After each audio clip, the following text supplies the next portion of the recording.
الحمد لله رب العالمين والصلاة والسلام على سيد الأنبياء وأشرف المرسلين وعلى آله وصحبه أجمعين أما بعد۔ آج کے خطبے میں امام صاحب فرماتے ہیں کہ اللہ تعالیٰ کے سنن اور قوانین ہیں اپنے بندوں کے بارے میں۔ ایک طرف اولیاء ہیں، یعنی اللہ کے سے تعلق رکھنے والے اور اس کے وفادار، تو ان سے اللہ تعالیٰ کا اچھا وعدہ ہے جو کبھی ایسا نہیں ہے کہ وہ پیچھے رہ جائے یا چھوٹ جائے۔ اور دوسری جانب جو دشمن ہیں اللہ کے، ان کے لیے وعید ہے، وہ بھی آ کے رہے گی، پڑھ کے رہے گی۔ اور یہ اس وقت ہوگا کہ جب اہل ایمان اللہ کے بندے، نیک بندے، وہ ستائے جائیں گے اور ہر طرف سے مایوس ہو جائیں گے، تو پھر دشمنان خدا پر اللہ کا عذاب اس طرح سے آئے گا اور اچانک آئے گا، دھمکے گا کہ کسی کو پتہ بھی نہیں چلے گا۔ یعنی ایسا نہیں کہ ڈنکے کی چوٹ پہ، ایسا بھی آ سکتا ہے، اچانک آئے، لوگ بڑے اطمینان سے بیٹھے جو ہے دیکھ رہے ہیں، کہیں سے دائیں بائیں کوئی خطرہ نظر نہیں آ رہا ہے، یہ اچانک جو ہے اللہ سبحانہ وتعالیٰ کا عذاب جو ہے دھمکے گا۔ تو جو شخص بھی انبیاء کرام علیہ السلام کی سیرتوں کا مطالعہ کرے گا، ان پہ غور کرے گا، تو وہ دیکھے گا، اس کو یہ چیز ملے گی کہ اللہ تعالیٰ کے بے شمار مخصوص دن رہے ہیں کہ جن میں اللہ نے اپنے انبیاء اور رسول کی مدد فرمائی ہے اور ان کے دشمنوں کو ہلاک کیا ہے۔ ایسے وقت میں کہ جب اللہ کے دشمن اور انبیاء کے دشمن بڑے اطمینان کے ساتھ چل پھر رہے تھے، اور انہیں اللہ کی طرف سے جو مکر تھا اس کا کوئی بھی اندیشہ نہیں تھا۔ اسی طرح سے نبی کریم صلی اللہ علیہ وسلم کی سیرت میں بہت سارے دن ہمیں ملتے ہیں۔ اچھا، عربی میں بتا دوں میں آپ کو کہ دن جو ہے نا ایک خاص انداز میں بولا جاتا ہے، کوئی خاص دن جو ہوا کرتے ہیں ان کو ایام جو ہے نا، یوم کی جمع ایام، تو ان سے، ورنہ تو روزانہ ہی دن ہوتا ہے، تو للہ ایام جب بولیں گے اللہ کے دن تو وہ یہ مخصوص دن ہوتے ہیں جس میں بڑے بڑے اہم واقعات رونما ہوتے ہیں۔ تو نبی کریم صلی اللہ علیہ وسلم کی سیرت میں بہت سارے اس طرح کے خاص دن ہیں کہ جن میں اللہ تعالیٰ نے اسلام کو عزت بخشی اور کفر اور نفاق کو پسپا کیا، رسوا کیا، اور پھر اللہ تعالیٰ کی مدد پا کر اہل ایمان کے دل وہ مطمئن ہوئے، انہیں خوشی ہوئی۔ اور اسی طرح سے خلافت راشدہ کے وقت میں بھی ہم دیکھتے ہیں کہ اللہ سبحانہ وتعالیٰ کے بہت سارے دن ہیں جن میں اللہ نے اپنے دین کو شوکت عطا فرمائی، اسے غلبہ عطا فرمایا، اپنے اولیاء کو اس نے مدد کی اور اس کے دشمنوں کو شکست دی۔ اور یہ دن جو ہوئے ہیں یہ بالکل تاریخ میں نمایاں قسم کے دن ہیں کہ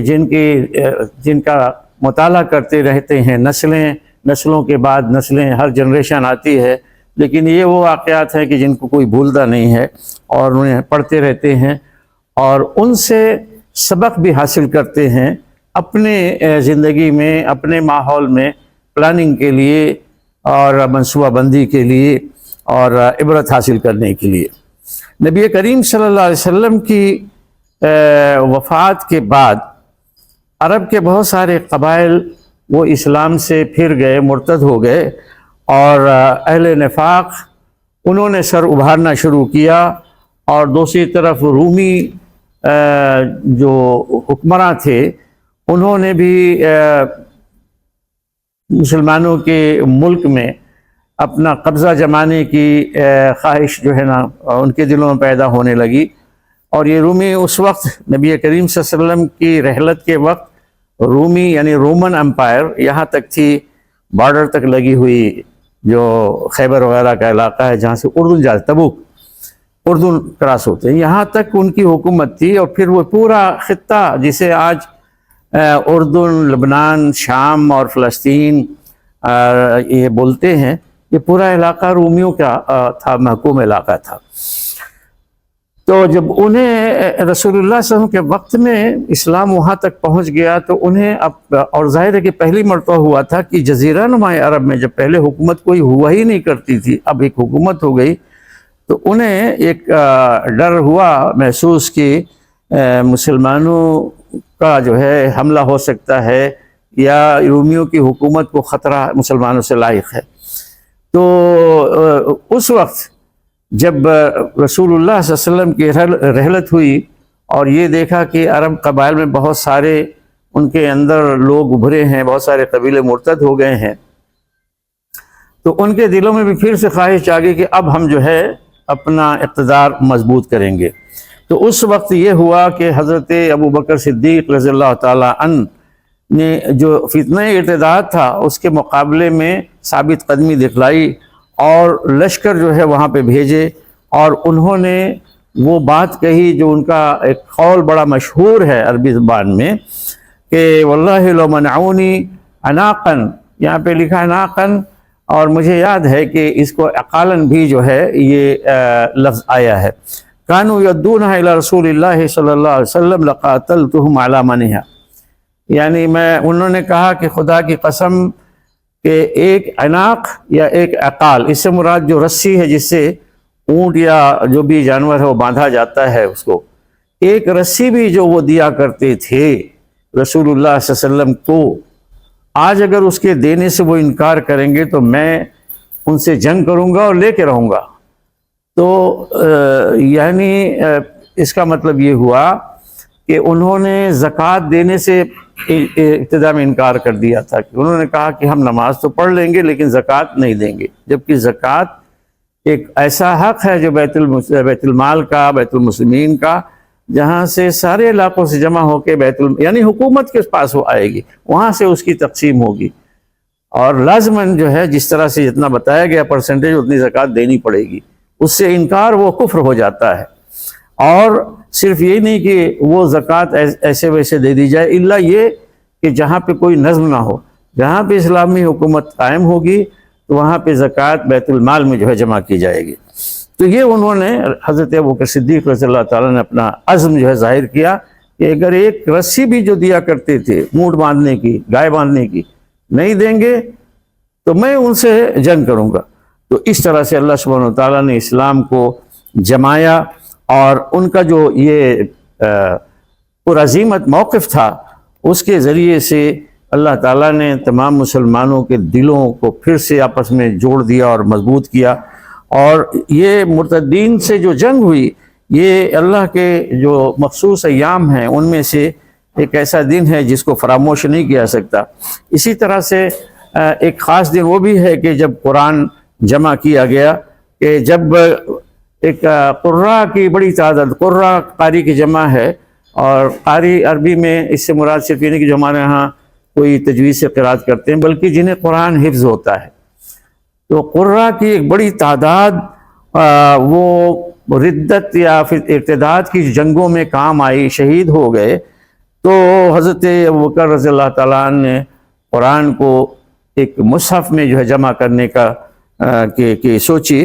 اور اس طرح سے انہی کے وقت میں یہ کتاب جمع کی گئی۔ جمع کرنے کا مطلب یہ ہے کہ پہلے لوگوں کے سینوں میں کتاب تھی، اور ایک ایک کاغذ میں، کہیں ہڈیوں پہ، کہیں جلد پہ، کہیں چیزوں پہ، رسول اللہ صلی اللہ علیہ وسلم کے وقت میں جب وحی نازل ہوتی تو لکھ کے رکھ دیا جاتا تھا۔ اس کو کمپائلیشن جس کو کہتے ہیں، ترتیب کے ساتھ، جیسے کہ آخری ترتیب تھی جو حضرت جبریل علیہ السلام انہوں نے اللہ کے رسول صلی اللہ علیہ وسلم سے کو سکھایا، اور آپ صلی اللہ علیہ وسلم نے اس کی تلاوت کی آخری رمضان میں 2 بار۔ تو اس ترتیب سے قرآن کو یکجا کرنا ایک کتاب میں جیسے آج ہم دیکھتے ہیں، یہ کام حضرت ابوبکر صدیق رضی اللہ تعالیٰ عنہ کے دور میں ہو گیا۔ تو بالکل یہ ڈاکومنٹڈ ہو گیا کہ قرآن، اس کی حفاظت کا جو اللہ تعالیٰ نے خود وعدہ کیا ہے، اس وعدے کی تکمیل حضرت ابوبکر صدیق رضی اللہ تعالیٰ عنہ کے وقت میں ہی پوری ہو گئی۔ اللہ تعالیٰ کے مخصوص دنوں میں سے یرموک کا بھی دن ہے۔ یہ یرموک بہت بڑا مارکہ، مشہور مارکہ ہے جو رومیوں کے ساتھ پیش آیا،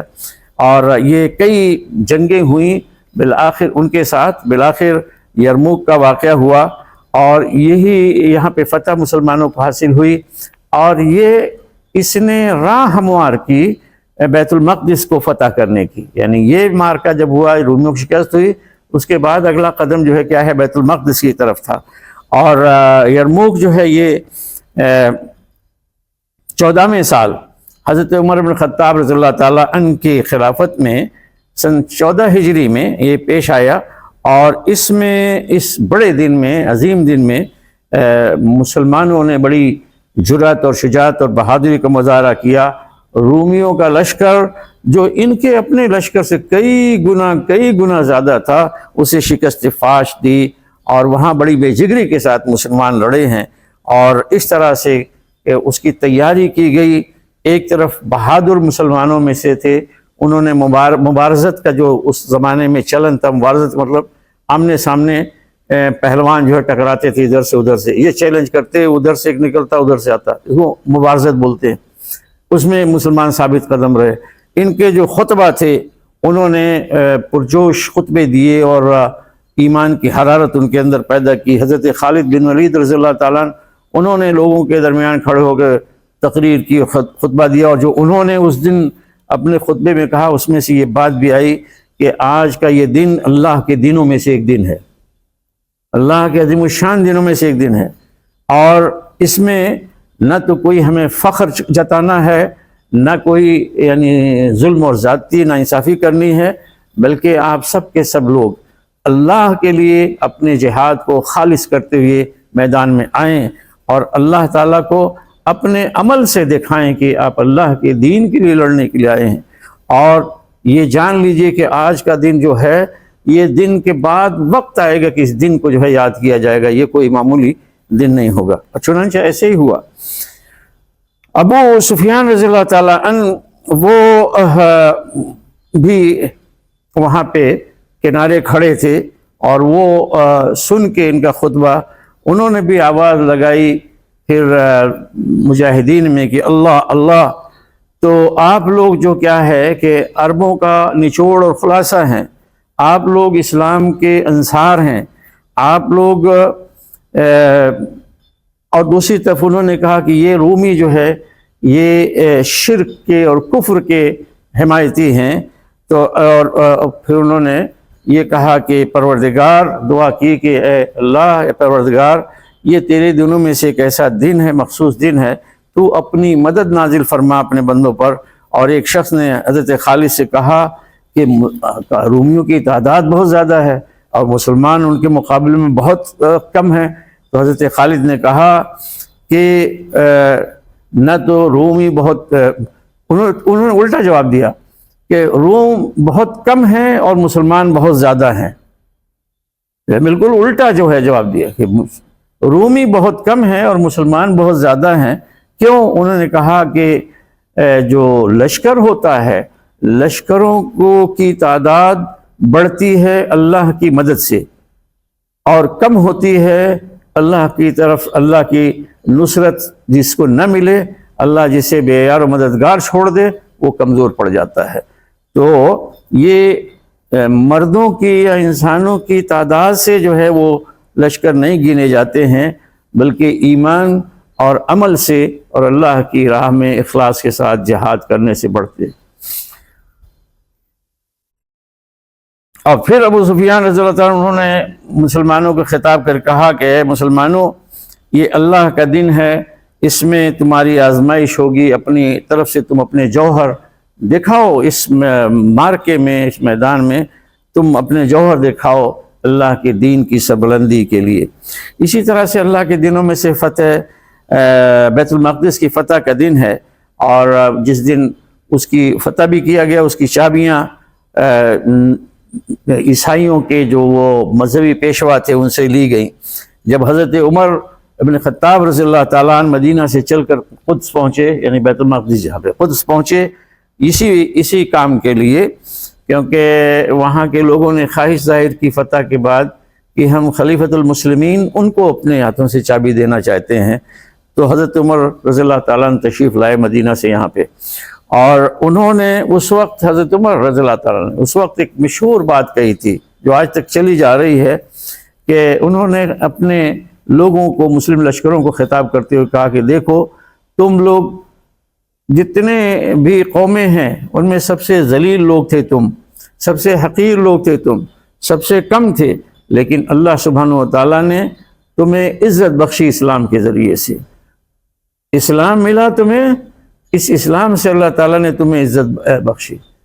تو یہ نہ بھولو کہ تم پہلے کیا تھے اور اب کیا ہو،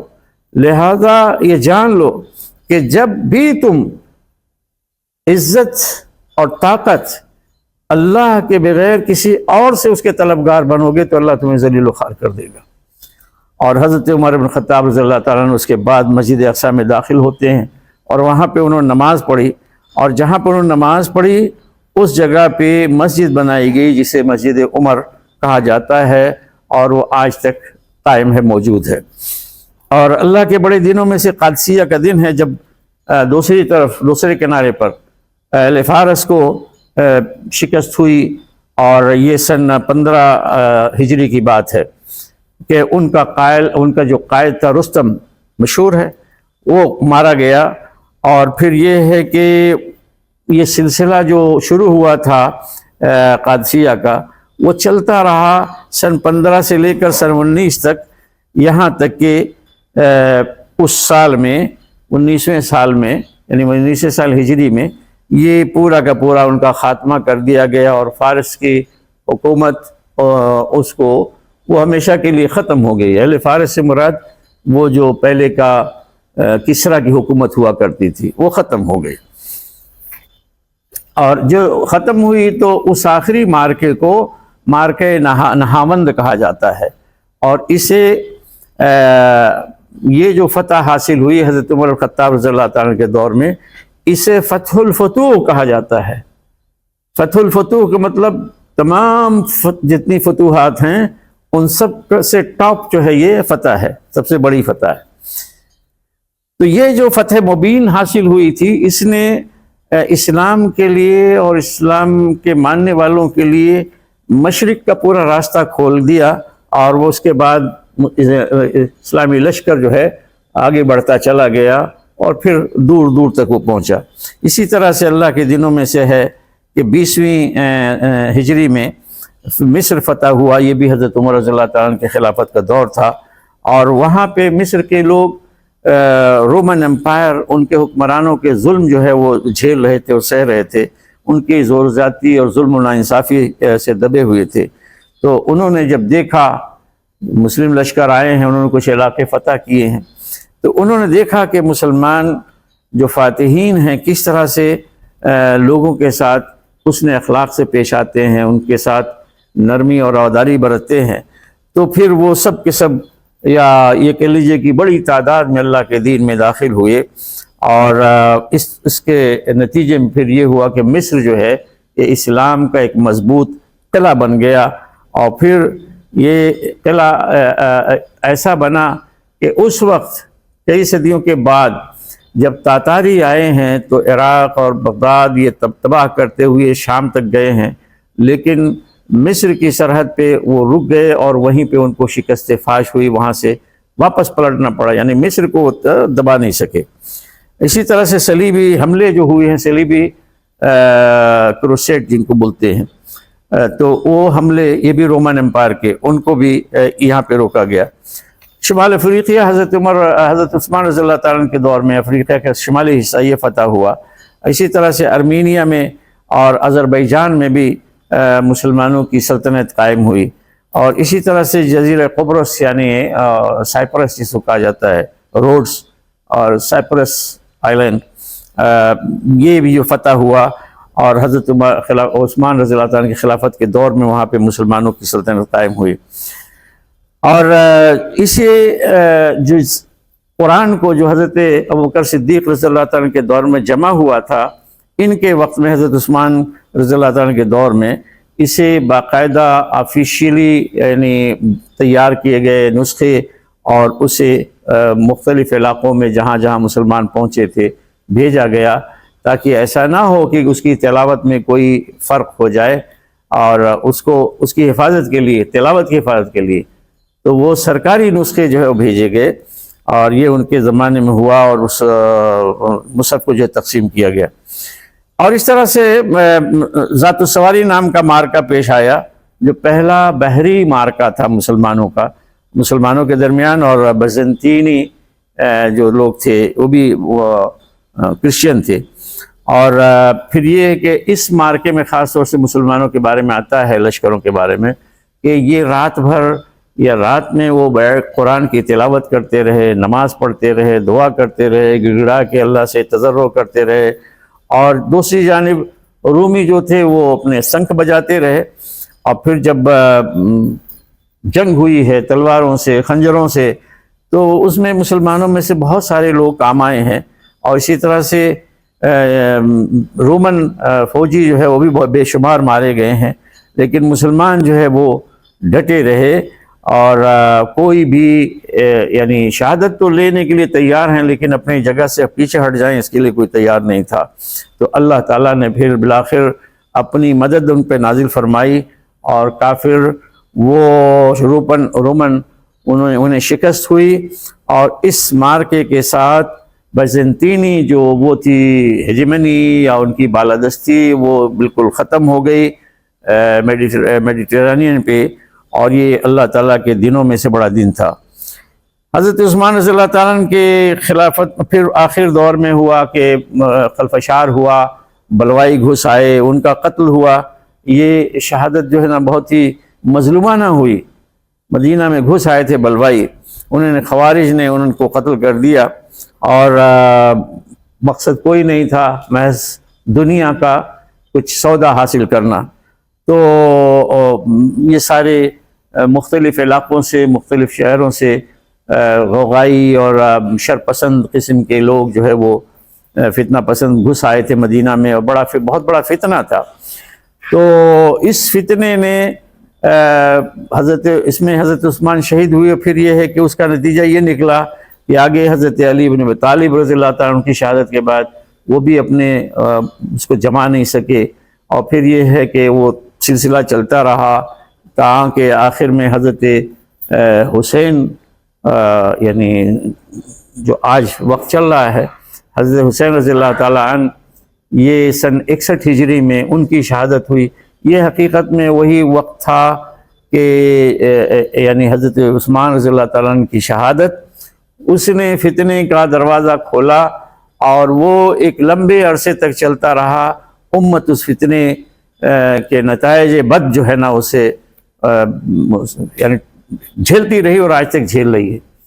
تو پھر آپ دیکھیں بدگمانیاں اور پتہ نہیں کیا کیا ہوا آپس میں، حتیٰ کہ صحابہ کرام رضوان اللہ علیہم اجمعین ان کے درمیان بھی آپس میں جنگیں ہوئیں،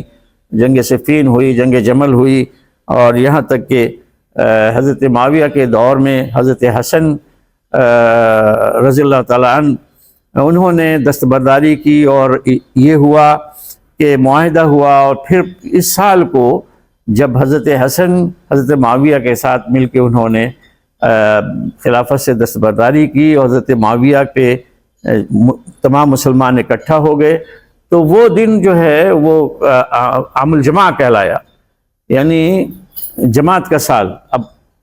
فتنوں کے بعد مسلمان پھر اکٹھا ہو گئے،